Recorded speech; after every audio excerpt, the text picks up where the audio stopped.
lying happily in the world's drain for 50 years. Now our country wants to be part of globalization.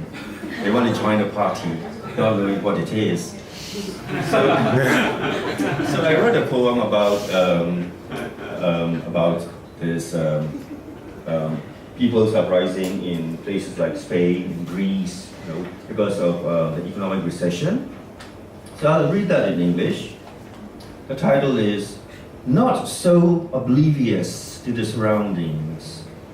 After Constantine Cavafy, 1863-1933. Can't we ever depart from this city, Cavafy? You were right.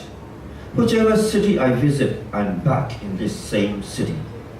Even if I were in a foreign city I've never been to, on foreign roads I've never taken, I would see the same road, the same buildings, the same dead traffic lights, the same potholes, the same vehicles, the same envies, the same ignorance, the same sounds, the same battles, the same ways of life, the same wealth, the same huge billboards, the same ...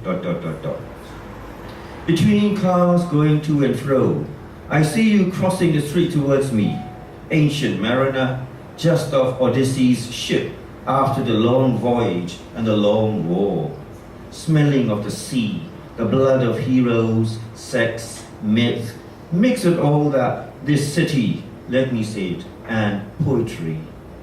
Atop this mountain is my white pagoda and the sounds of small bells attached.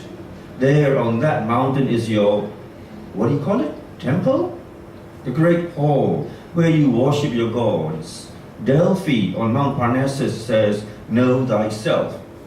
I have not known myself for a long time now, Cavafy.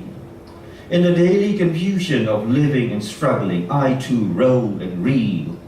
Here, they are laying down the foundations of what you Athenians started, Demos Kratia, the new gods with their data, their feelings and emotions, their meta-narratives, and the truth that issues forth from the barrel of fixed heavy artillery.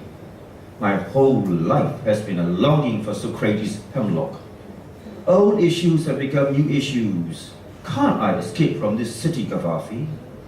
International debt now strangles the Greeks, senior citizens with pension cuts, civil servants with salary cuts, workers made redundant due to recession, riots on the streets, security forces in the same boat with the rioters, bulletproof gear, dark shades, whistles, shields, truncheons, tear gas versus anger, sorrow, escape from suffering. Fellow sufferers, those brainwashed by power and others crushed under walls of power. Modern multinational gods in skyscraper penthouses look down on the commotion below with glasses in their hands. People, like tiny particles, coming together in a rush, breaking up helter-skelter, regrouping in clusters, clouds of smoke cover up the scene and then slowly disperse as if it were ritual. And the gods watch this, their conversations intact, on top of Olympus, Zeus and his cohorts, down below, tiny Sisyphuses. Zeus threatens to hurl his thunderbolt of law and order, Arab Spring in the world, culture clash, nationalism, progress, whose benefit? Wherever I go, I'm back in the same place. As you said, even if you die, you will die in this place. That was 1932.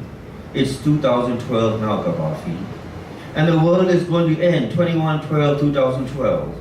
We already have Hitler, Gaddafi, Bertolt Brecht, Yanis Ritsos, and Tiananmen Square.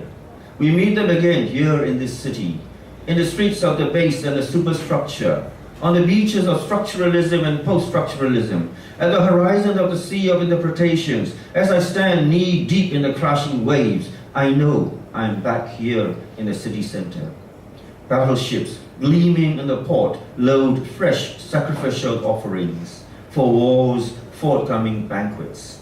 Chemical weapons, cluster bombs, touch-button gadgets, advancements, concealments, abuse of power and resultant destructions, new expectations, from a city-state to new states, cities imposing religious teachings, conclusions, continuations, energizing speeches, victory gongs, blood brothers, ever more manipulated our people, masses, citizens.